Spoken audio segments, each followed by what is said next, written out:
Welcome back to Attitude Effort Results, presented by Teamwork Online and The Clubhouse. This one's going to be special today. The reason this one's going to be special today, we just talked about it off camera.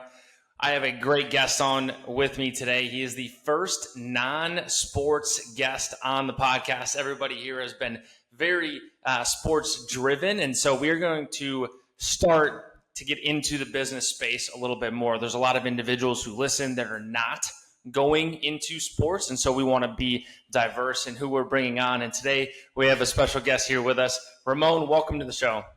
Thanks, man. I appreciate it. Like I said, I feel honored as the first I guess you would consider non-athlete, not in the sports world.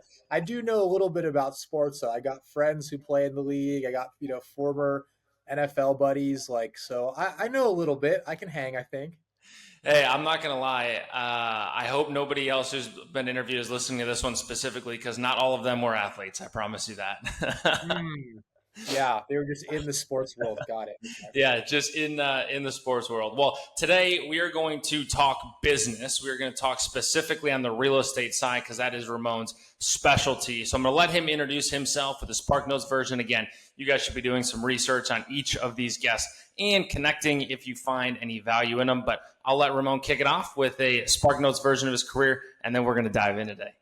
Spark Notes version on the career. Well, I got my real estate license. Let's start there. Out of college, I went to the University of New Mexico, and as I was graduating, I went and took a job in corporate real estate, a company called Camden Property Trust. It's a publicly traded real estate investment trust, and phenomenal company. But within about 2 or 3 months of doing that, I realized that 9 to 5 was not for me. I was bored out of my mind. And to be honest, I just had ambitions to make a little bit more money than what I was around. And so make more money and quicker, I should say. And so I one day get introduced to the concept. My dad said, you should get your real estate license. And I was like, I don't know about all that. Baking cookies and holding open houses and balloons and all that. No, thank you. And he's a custom home builder. So he told me about a time where he recently, it was very recent, it was like a day or two prior, actually, he paid an agent $25,000 because when you go bring a client to a builder, the agent is usually compensated as of a percentage of the total cost of the build.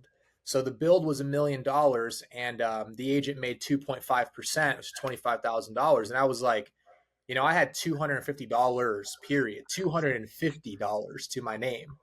And I was like, you paid him $25,000? And that's honestly what sparked my interest. Where I was like, that sounds interesting.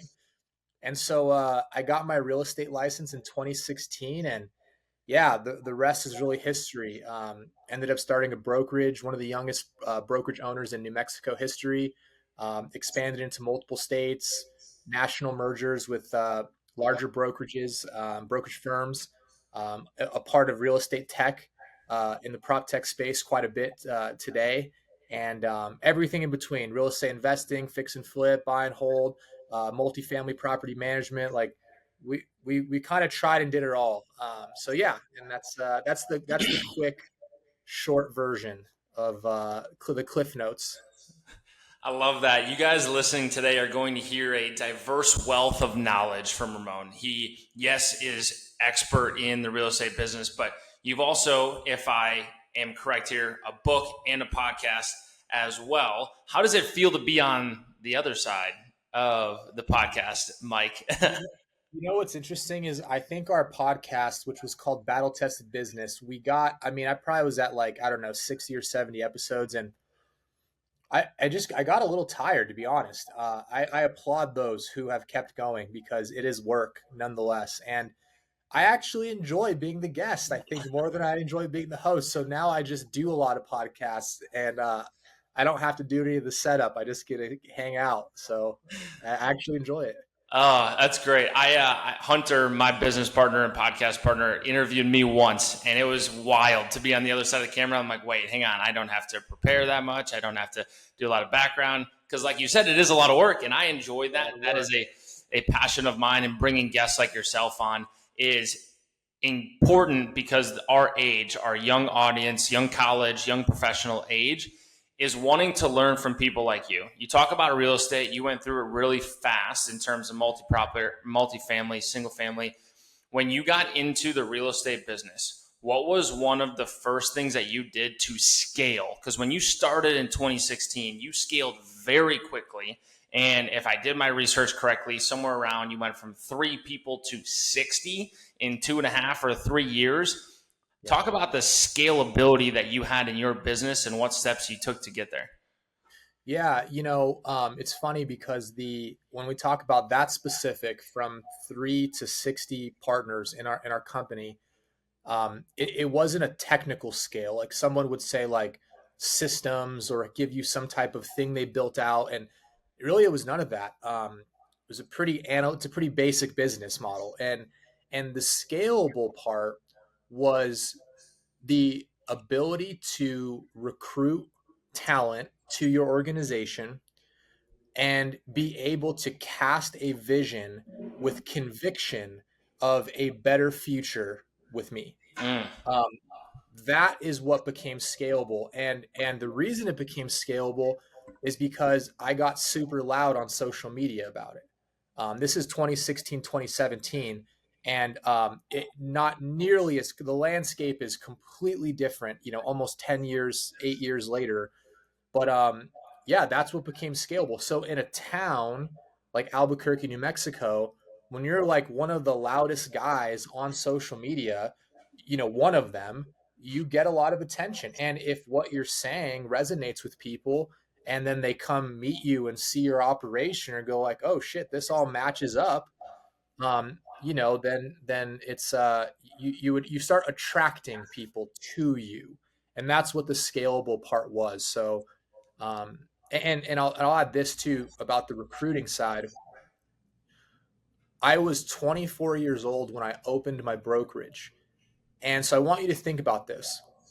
There are men and women who are in their 30s, 40s, 50s, kids, husbands, wives, ex-wives, ex-husbands, car payments, mortgages, rental properties, college tuition, like health insurance. They got a lot of expenses in their family. And like, I'm convincing this person who has a ton of responsibility to join me, a 24-year-old fresh out of college with 2 years of experience in the business in a company that's been around for 6 months, and I'm convincing them to come with me opposed to going to like a Keller Williams or a Coldwell Banker or an EXP Realty or, whatever your big Berkshire Hathaway, like it's like high risk and safety.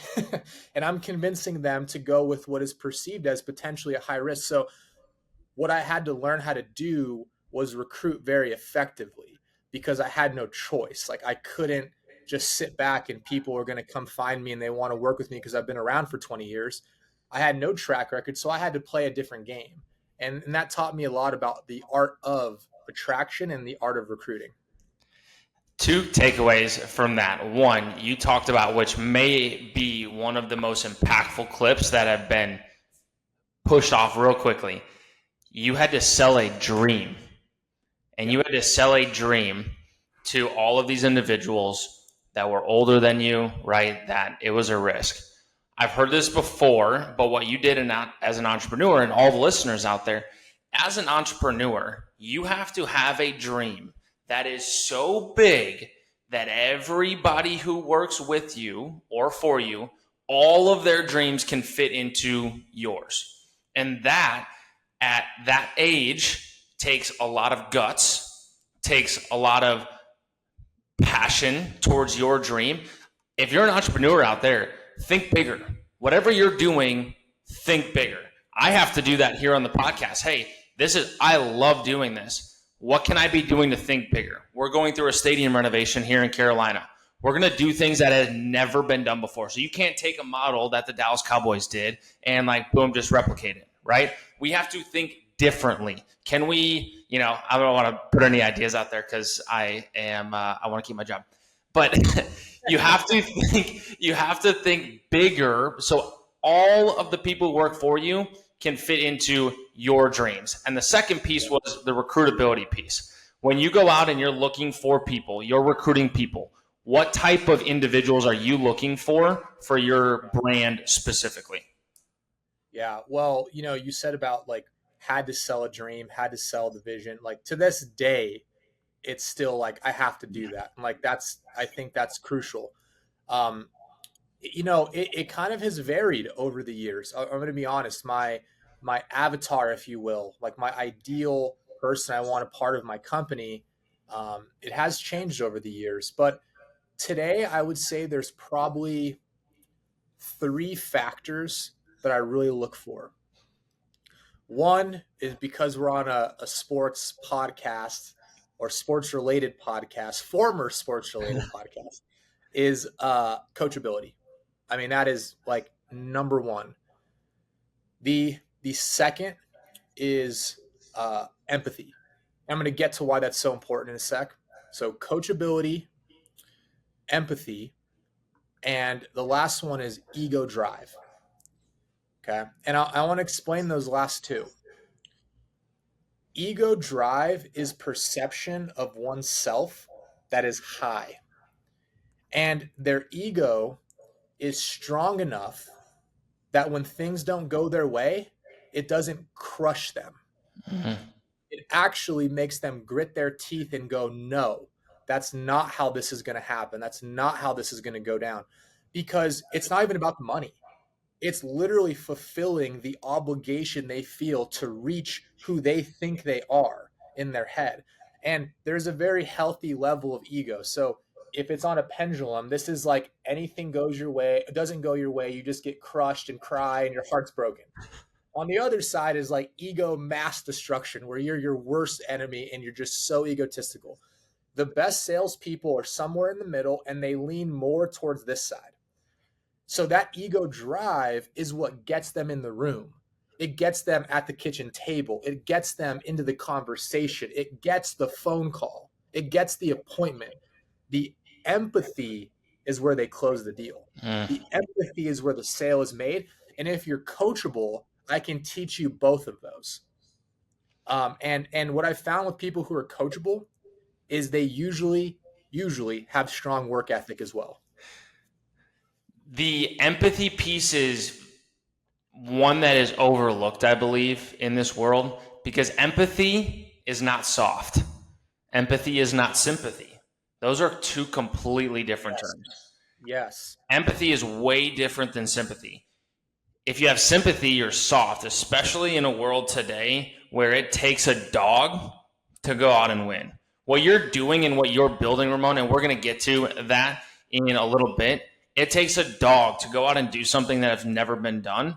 However, if you come in with a large ego and you never have any empathy, people are going to run you out of town because they don't want to deal with egomaniacs who are so far on this side that they're like, dude, this guy's stuffed on stink. Get him out of my face. Like, I don't want to talk to you. And the higher level people that you interact with, which in your firm you want to sell larger houses, typically those individuals hold higher positions. They have more wealth of knowledge, more information. They do not want to sit across from somebody. And I feel like this is similar in your role and mine because we deal with the same type of people. They do not want to sit across from somebody and get talked down to because your ego is so high. But if you can come down to earth and have empathy towards a situation, then you can get deals done. Yeah. And empathy, you don't have to agree with the feelings. I think that's the biggest, like, I don't have to agree with what you're feeling, but I have to understand what you're feeling. And that's a big distinction. And that's the sympathy, empathy part we were talking about. But yeah, like those three characteristics make the highest performing sales agents, in my experience. And like, make no mistake, top performers are emotional. And that's that ego drive. Mm. That's that, like, them acting a little crazy every once in a while. That's pure ego drive. And I love it. I'm like, yeah, that tells me you have that grit that it takes. And again, they don't get shattered when stuff doesn't go their way. It's a very important trait, in my opinion. Somebody the other day was talking about the top performers, and this was on a sales sense in our office, and they said you have to be crazy. You have to be. Everybody who's at the top, again, think about the Kobe's of the world, the LeBron James of the world, the Steve Jobs of the world. They were a little crazy. They were a little nuts. You got to have a little bit of that in you. I have a question. So Pace Morby wrote a book, and he talks about chasing the rabbit, and he talks about the rabbit, right? He was actually supposed to be at that event that we met at. I was disappointed that he wasn't, but that's okay. Yeah. He talks about the rabbit, where a lady had this rabbit problem in her house, and he wanted to go buy the house, and she was not going to sell the house regardless, but she had this rabbit problem. He figured it out, and the lady came back a little bit later, and she's like, hey, I'll sell you the house because you fixed my problem. What are some of the craziest problems that you've had to go fix that typically those will turn into the biggest success stories? Because I think a lot of people today, especially coming out of school, is like, hey, I should go make 100 grand, work 2 days a week from home, and we're good, right? It's like, hey, you're going to face some problems. What are some of those that you've done? And are we talking about for like agents, like people that I want to bring into the company and like how I've helped them? Or are you talking about clients, like actual homes for sale and people that like the bunny situation? Yeah, the bunny situation. So with the houses, like with someone who owns a property. Yeah. Yeah, I mean, I'll try to think of a couple here. There's been I mean, they're not great, but I've dealt with quite a few divorce situations. And I have dealt with divorce situations where two people are sitting across from each other at a kitchen table, screaming at each other and saying things and bringing up memories of abuse and of like things that I probably shouldn't be hearing, but in the heat of the moment, they're saying them to each other, and I'm like, guys, I had to sit there and almost be a mediator, like sit them down like kids. Like, my job is to help you sell this property, and correct me if I'm wrong. This property is your last tied to each other. Yeah. Okay. So if this is the last tie to each other and you do want to get this done, you do want to get this done, right? Yeah. This, that, whatever. Okay. This isn't going to get it done. And if I'm going to work with you, if you're going to employ me and I'm going to decide to hire you, I'm going to decide to take this contract on, we are not having this conversation again. And if this type of interaction, I'm out. I will do everything to get this done, and I will make sure this tie is cut in half and it is a wrap as fast as possible if you allow me to. But if you get in the way with your personal beef between each other, it's just going to make this tie last even longer. So the choice is yours. And I'm like, when I say like that, it was actually like that. Like, I'm not exaggerating. I'm like, this was crazy. That was one. I had to really help people come to realize like they hate each other, but at the end of the day, this is the last tie. So let's just band together for like 30 days and you're done. You never have to speak to this person again. I've helped some guys before that won't go into too much detail, but they and it's funny, it's like divorce situations again, and they make sure and ask me. I learned this: if there's a divorce situation or like a breakup and there's already another woman or another man living at the house, don't photograph the closet. Don't photograph anything that makes it look like another person is living there.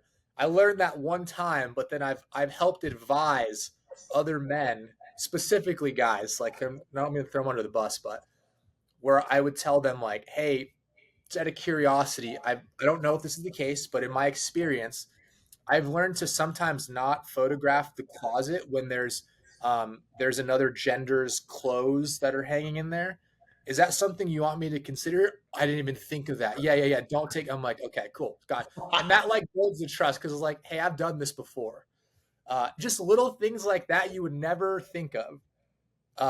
Yeah, so those are two I can think of, like divorce situations and helping people navigate relationships when real estate's involved. Those are kind of like I don't know, the ones that come to mind. There's probably 100 other better examples, but I don't know why I thought of that.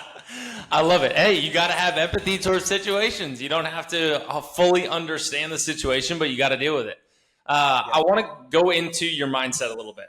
You have a very clear path that you would like to walk, a very clear goal that you're going after. And I want to get to that goal, talking about siloing the entire process, right? But first, I want to get into your mindset a little bit. We met at a conference where, transparently, it was one of my first conferences in spaces like that with people like that. And we talked about in different episodes before how the Meltzer dinner really kind of allowed me to expand my mindset. What are some of the things that you do to keep your mind sharp, or some of the habits that you have that you found just allows you to outrun everybody else? Yeah, that's a really good question. I don't know if I necessarily outrun everyone else, but I'm definitely running. Um, I would say there's like three things that come to mind. Number one is putting yourself in environments that that make you uncomfortable because of the success that is around you. Oh, I'll give you just a very, very, very simple example, but I think there's some meaning here. Like when I grew up in Albuquerque, if you owned a $1 million home or more, I was like we thought, wow, I go to a house and someone owns it for $1 million. I'm like, this is crazy. Like, I hope one day I can get here. And now, living where I live and the friends that I have, most of them have 5 to 10, even up in the like $14 million homes. Like, think about that for a sec. The level of wealth that you thought was like, if I could just get there, now 10x that is like the norm of your friend group. And what that forces you to do is to change your habits. It forces you to think bigger. It puts you in an uncomfortable situation where it's fight or it's flight.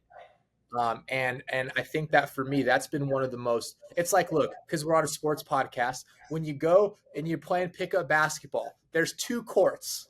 There's two courts that are running, court A and court B. Court B, don't get me wrong, there's some players in there, but it ain't nothing like court A.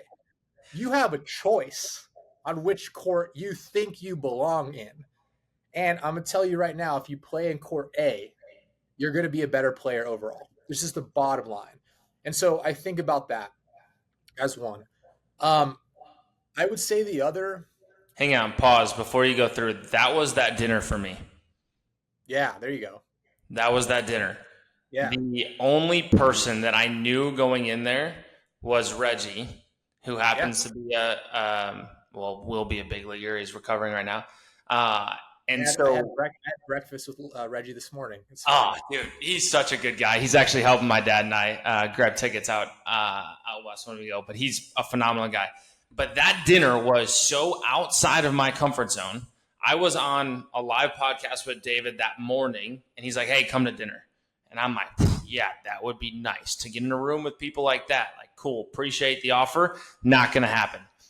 And all of a sudden he was like, no, like you should come to dinner. And then he connected me and obviously ended up going. But getting in rooms like that are very uncomfortable. But guess what? It just turns the temperature up a little bit. If your life is set on a 75-degree thermostat and everybody else in the room is 100, you learn real quickly, like, whew, all right, we're going to have to get going here. I agree. I cannot agree more. Yeah. And man, I would have never even thought twice that you shouldn't have been there. So just so you know that I totally normal. I'm like, this guy should be here. Yeah. This makes sense. Like I should, yeah, it's, yeah, that's good, man. I'm glad you enjoyed that. I would say the second one would be, especially in a world of social media, is doing your best to limit your time on the platform and using it for what your goals actually are. And I mean that because like the psychological effects of scrolling and what happens to your mind as you're constantly intaking content of other people's lives, and essentially it's a lot of glamour, right? A lot of glitz, a lot of glamour. It forces and changes to where you have a lot more you're more disconnected. You are in this world of judging, comparison, and relevancy. Like when you're scrolling, all your mind is doing is going, I'm judging the content, I'm comparing it to other things, and I'm asking myself, how relevant is it to me? Wow. And then what happens is that disconnection, okay, that detachment, you're looking at this stuff here, then you shut it off and you're in your own life. It's not like that just goes away. Like you start having judgment, relevancy, comparison, and everything in your world. And most of the time, it doesn't meet the standard of what you've been looking at. And so I think that social media can create a lot of discouragement and a lot of distraction, and actually distraction first, which then equates to discouragement. And so limiting as much time as you can on the platform and playing the game, but not getting played by it.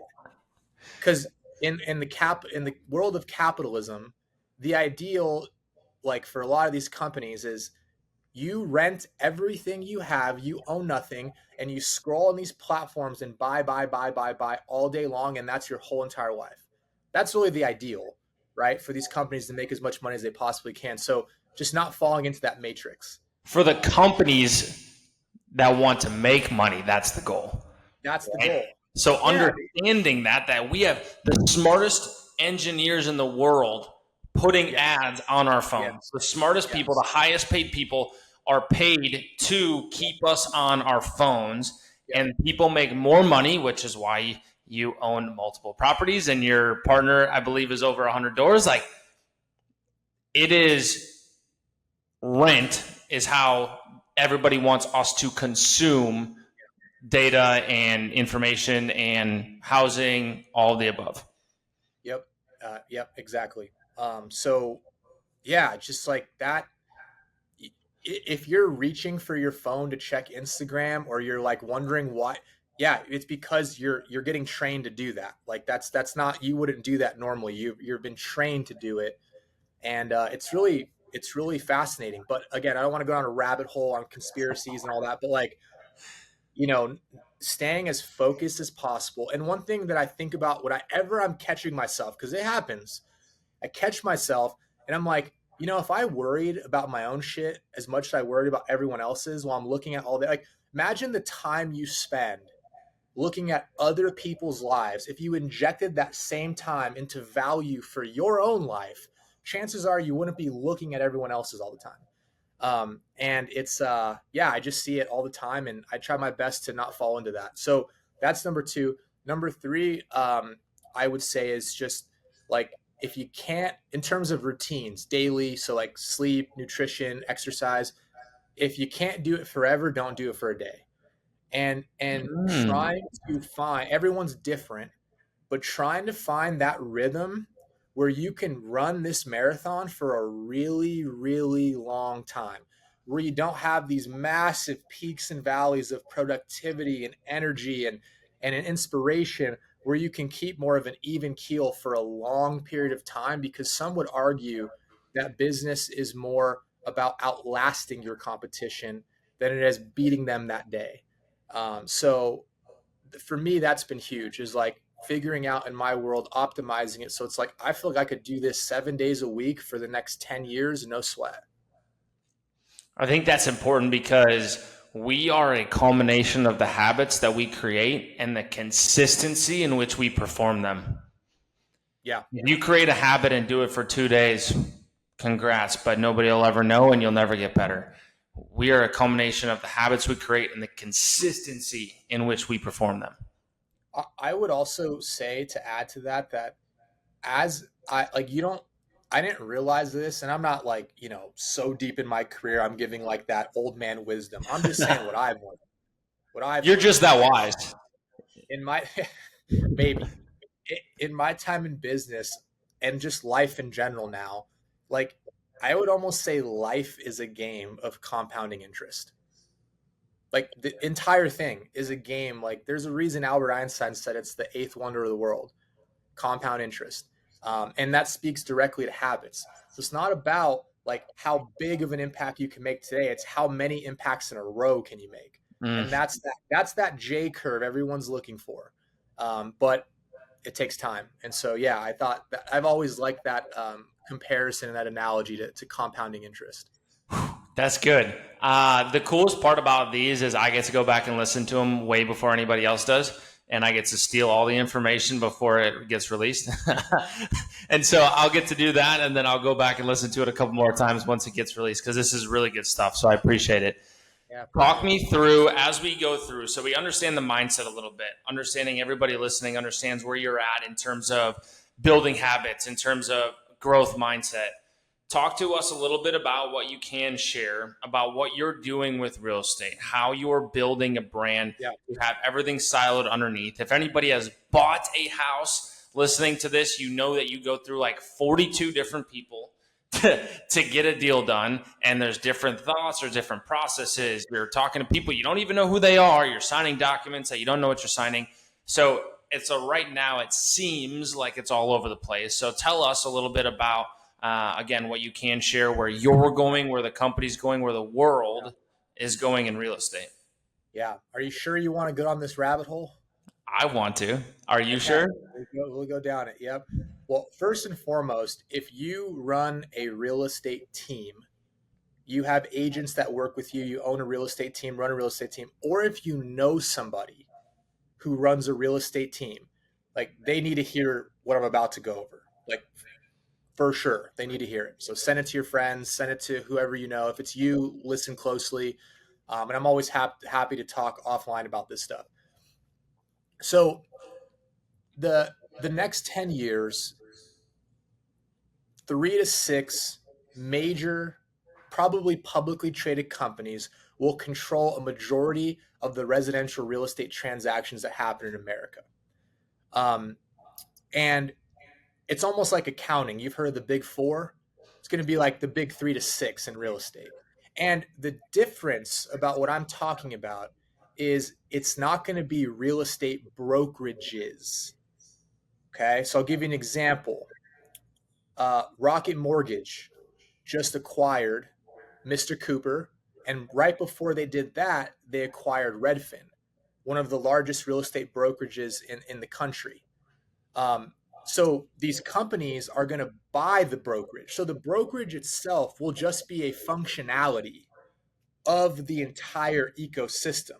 Okay. So brokerage won't be the winner, it'll be the company that owns the brokerage. Okay.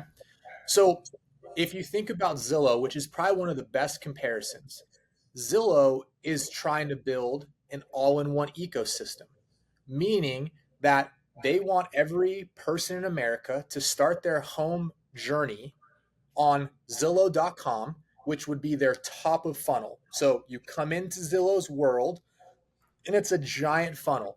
And in that ecosystem, they are able to offer homeowners and potential homeowners uh, every core service, every service they would need in their journey to purchase or sell a property, not just for that one time, but forever. Okay. And when you think about the market, like the current market, which, these things haven't taken, like Zillow only does 3% of all transactions in America. So it's still not a huge number, but that's a lot of transactions. I was going to say 3% of all of them is wild. 3% is a lot. Yeah. So if you think about it, a, a customer finds an agent, or an agent finds a customer, whatever. Then they go make an offer on a home. Well, that client who's buying the home is also getting pre-qualified or pre-approved to use a lender. And then once they go under contract, they're picking a title company. And then they have to get homeowners insurance on the property. And so there's 4 vendors right there. But right now, when you send your clients' data to these vendors, everyone's trying to monetize their own data. So you're essentially, as an agent, giving your client information out to all these different databases and companies, and you better believe they're going to try to cross sell your person in the future. So it creates what's called a loyalty gap. And this is what these companies are trying to solve for. And I'm going to get to the company that I'm partnered with and why I think it's the future, but it's a loyalty gap. 80% of customers, so people who bought or sold the property, say that they were satisfied with their agent, would use them again, and would refer them to family and friends. Mm. Less than 15% actually do. Wow. That's So crazy. and 15% might be a little aggressive. Like it probably is lower if you ask me. But 15%. So it's a terrible reoccurring business model, right? And the question is, well, why? It's because the current brokerage models are not set up for you to be in business with that client for life. Mm. You can't offer them everything they need. You don't have the tech to stay in touch in multiple different ways. You don't have the advancements in AI. You're just like and some of the brokerages offer stuff and they're good. I'm not saying they're bad, but I'm saying they don't equip you to solve that loyalty gap. And so that's what these all-in-one ecosystems are trying to solve for, because what everyone's focused on, brokerages are focused on $100 billion of commission, but $100 billion paid out per year. Okay. So me, EXP, your favorite agent in your neighborhood, everyone's trying to carve out their piece of this $100 billion commissions. But what sits above the 100 billion is what we call consumer services: insurance, mortgages, title, home inspections, appliances, solar, security, roofing, furniture, landscaping. Like, go down the list of the different vendors a homeowner will use as their time as a homeowner. That's $1 trillion industry. And so, what our goal is to be our company to be synonymous with the word home ownership in America. And that company that I partnered with is called Place.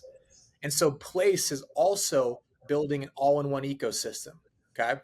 It is a real estate technology platform and business operating system that partners and powers top 1% real estate teams all across the United States. Mm. I'm one of the partners. There's over 400 across the country. Back in 2021, Goldman Sachs raised $100 million. Goldman Sachs invested $100 million into Place at $1 billion valuation. Okay. That was at around 40 teams. We're at about 400 now. Today, Place is one of the top 400 most valuable privately held companies in the United States.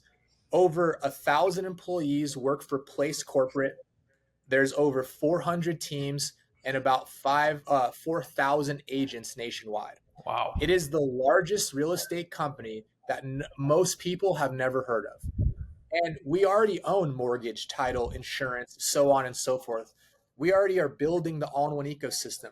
But the difference about what we do versus what a Zillow does, Zillow is there to replace, remove, or drastically underpay the agent. Mm. They want the agent's commission. They don't want the agent in charge of the client anymore. They want to control the relationship.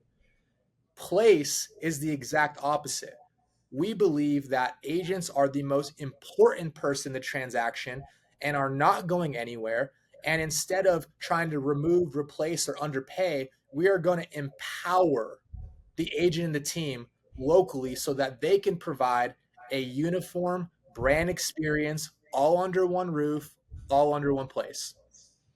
So that's like if you want to compare, and it's not good. And by the way, it's not good versus bad. I want make that clear.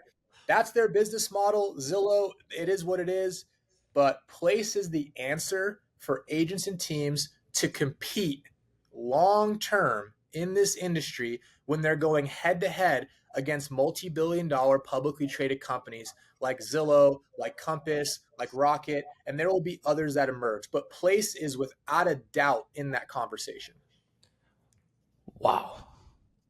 Fire me up. Fire me up. As an individual, and I'm not on your level yet.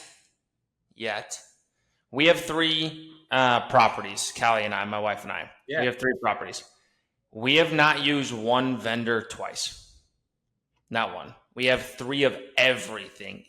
Internet,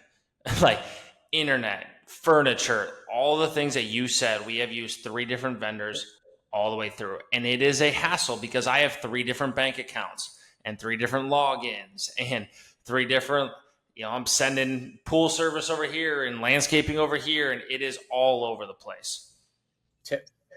How about this? Well, I'll paint this picture because this is like the land on Mars mission. This is like where this company goes into the stratosphere. Think about what you just said. I want you to imagine I'm a place partner now and I help you buy that property. And because you work with me, what you're going to get is a place homeownership app. And everything related to your property is going to be on that app. You're going to be able to see how much your home is worth on any given day. You're going to be able to make a mortgage payment. You're going to be able to pull your insurance deck page. You're going to be able to pull your settlement statement. You're going to have all your previous inspection reports. You're going to have all the recommended local vendors for the area at a push of a button. And most importantly, instead of paying for one of those annoying home warranties that people pay for upfront, instead of charging you $500 up front, what if the charge was $29 or $19 per month? And included in that, somebody's going to come out to your home every 6 months with a place shirt on and do a 27-point inspection on your home to give you recommendations on upkeep, deferred maintenance, and if there's anything that they can do to add value to your world, they're going to do it. Oh, hey, and by the way, Tanner, do you want us to contact Ramon about anything? Do you have any concerns about value, thinking about a refinance? Like, just let us know. And that agent is readily available for you anytime. That's how we solve the loyalty gap. And when every home in America is on a paid subscription that adds value to their world to solve exactly what you just said, like this company becomes truly an Amazon in the industry. Well, when you talk about value, and what is all of this you're talking about right now? It's value to the individual and it's convenience. Where's the world going right now? It's convenience. Why is Amazon one of the biggest companies in the world? Because I can get anything I want tomorrow and I don't have to move. And it takes me 32 seconds to look it up online. Let's talk about the high level individuals that we work with, right? What do they want? Convenience. They don't want to go to 7 different apps to go figure something out. They just want it right now, right? And that's where the world is going to. And so this idea, the third time I'm hearing it now, it's still firing me up. I absolutely love it. I appreciate you sharing because I think the listeners right now, you get an idea of where people like Ramon, where companies like Place are going. This is high level business. This is high level relationship building. This is high level thinking, strategic planning. This is how people are going to separate themselves. This is how you as a person and Place as a company are going to separate themselves. But everybody listening too, this is how you separate yourself. Go and make a plan and then step by step. Notice Ramon didn't say, hey, tomorrow, like we're going to come out with this thing. It's going to be the greatest thing ever. No, in 10 years, this is where we are going. And we are working right now to get there. So I appreciate that. That was phenomenal. Thank you for giving us that information. Yeah, it's exciting stuff. And when I met the founder, he told me that land on Mars mission. He probably said it way better than I did. And it wasn't even halfway through that conversation. I was like, yeah, I get it now. And it was because I went to an event. I was actually a Zillow partner for a while. And I went to an event at Zillow headquarters in 2019 and seeing 14 floors filled with Zillow staff and employees on the phones, making deals. They were buying properties at this point. I was like, as much as I was impressed, I was also concerned because I was like, okay, a different game is being played, and I'm watching this company change the landscape of real estate as we know it, and they are coming for the agent commission. Now, this isn't like some like scare or fear tactic. It's obvious they already do it. Anyone who's in the industry knows about the referral fees that Zillow charges. They're outrageous, and so they're already doing that. But after I came from that event in 2019, I was like, I have to do something radical. And not like, oh, I just need to sign up for some new CRM or some new service. Like, not that. I need to radically shift my mindset about what I'm building and shift my business model where I'm 100% confident I can compete. Even a little guy can compete with a multi-billion dollar publicly traded company. And Place was without a doubt, hands down, the answer. And to this day, I think it's the only answer out there that I study them all. I study them all and I give props where props are due. I don't down talk any company, and I have not seen somebody playing at a higher level in terms of enhancing and empowering agents and teams than Place. Par none, not even close. Wow, that is phenomenal. Can we get like a Place sponsorship on here? We can. We probably can. We probably can. We might need to work on that. All right, as we land the plane here, I have one question that I enjoy asking at the end. The title of the podcast is Attitude, Effort, Results. Ramon, tell me a little bit about what attitude, effort, results means to you in your field. Yeah, that's attitude, effort, results. I would say that in any field, and I'm just going to reference real estate specifically, like you said, it's a commission only business. And in a commission only business, the stakes are high every day. And attitude, and I would say almost like outlook, belief, faith has to remain high. Because that energy is transferable. That attitude is transferable. Whether you think it is or not, whether it just feels internal and you don't think it's external, it is transferable. And in our business, communication and relationships is everything. So think about going into your day. Your job is to build relationships, yet the thing you use, communication, to build that relationship is stifled, is not as good as it could be because of your attitude and what you're thinking up here. It's you almost have to have a little bit of dumbfound confidence that it's going to work out. Like, I don't know how, I'm just going to go for it, and somehow it's going to work out. I know it. You almost have to be rooted in that. You got to be a little crazy. We talked about earlier. You got to be a little bit crazy. Effort comes down to, I think, what I mentioned before about the ego drive is like, more times than not, things are not going to go your way. Like, more times they're not going to go your way than they are going to go your way. And I think that's crucial. So on the effort side, I think it comes back down to what I mentioned earlier about the ego drive. Like, more times than not, it's not going to go your way. And that either crushes you or pushes you to work harder and try harder. And I think that in real estate, effort is really making sure that majority of your time that you're working are actually directed at the right activities that actually move the needle. Because you can have effort, but if you have effort in the wrong areas, well, that's a problem, right? So effort in the right areas that drive the business forward, in real estate, that's everything. That's 90% of your day. And then the results, if you put relationships first and you put real estate second, the results will always be there. Come on. God, I love that. That's huge. Relationships are massive. I was listening to a podcast the other day. They said, hey, if you could go back and think about what you didn't know 5 years ago that you do now, what would that be? And the first thing that popped to mind was relationships. Yeah. I know more about relationships now than I did 5 years ago, and that is the single biggest factor of how I've been able to get to where I am. And if anybody out there is listening took anything from today, one, Ramon's a genius. Let's do that. Let's make sure that everybody's very clear on that.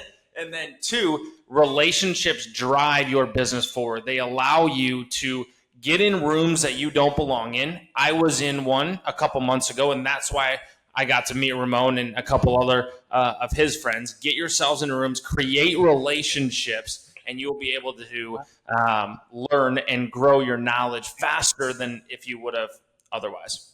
I want to backtrack on something, and I'm going to ask you respectfully to never say this again, that you don't belong in that room.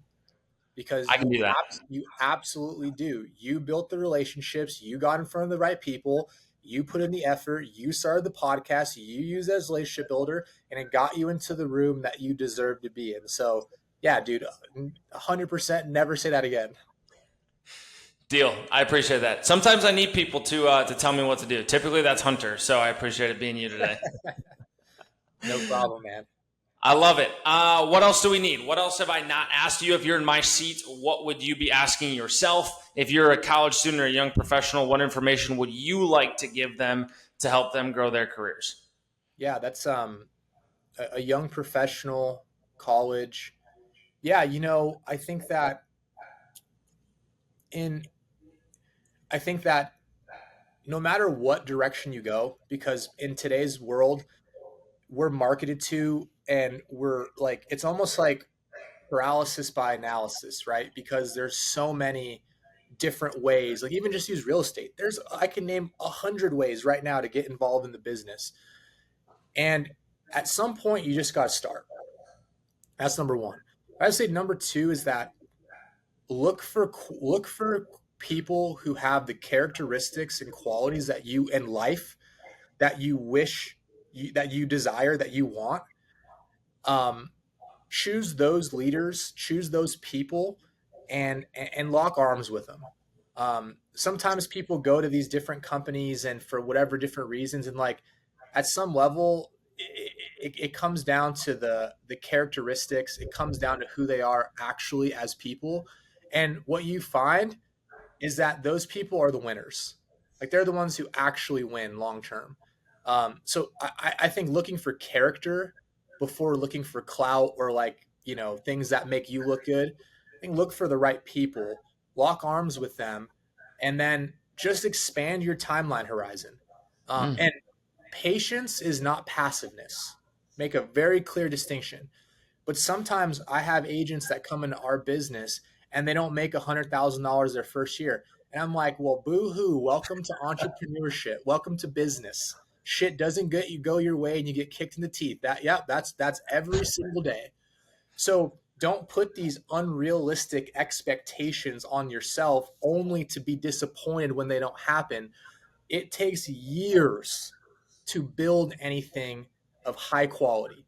It takes years to build those foundations. And when you expand your timeline horizons and have faith, which gives you patience, and patience is not passiveness, sticking to one thing and being the best at it, every opportunity you want will unlock. But it takes time. And that's where I think that in a world of short-term gratification, I've noticed for at least the younger people that come into my world, and, cousins and people I talk to, and that are maybe, in their 20s, early 20s, or even teenagers, they just have this expectation, like, I want to be in your seat. Well, I'm like, this is 9 years of freaking grinding my ass off to this day, right? Like, I think that'd be my best advice is, everything I just said. Yeah, I could keep going, but we'll cut it there. Gosh, I appreciate you. Thank you for enlightening us today. Thank you for spending some time and valuing your time here with us today, Ramon. Yeah, thanks for having me, man. I'm hopefully I get like a plaque or something for my being first non-sports guy on the pod. So I can try to drum something up. No pressure on that, but yeah, thanks for having me, man. I appreciate it. You bet. Well, Attitude After Results. Let's continue to inspire others and grow together.